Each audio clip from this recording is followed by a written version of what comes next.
Patuloy na nakikipag-ugnayan ng Department of Foreign Affairs sa mga bansa sa Middle East para sa ligtas na repatriation ng mga Pilipinong naiipit sa tensyon sa rehiyon.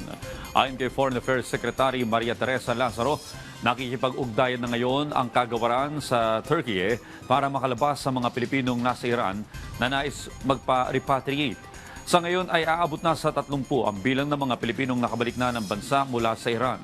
Sa pinakahuling datos ng DFA, aabot sa mahigit 1,500 Pilipino ang nananatili sa Iran na karamihan ay asawa ng mga Iranian national. Samantala, nasa United Arab Emirates ngayon si Migrant Workers Secretary Hans Leo Kakdak para pangunahan ng repatriation efforts ng mga kababayan nating nais nang umuwi ng bansa. Tuloy-tuloy yung request na yan kasi hindi natin alam kung ano pa yung mga pangangailangan ng mga OFWs natin.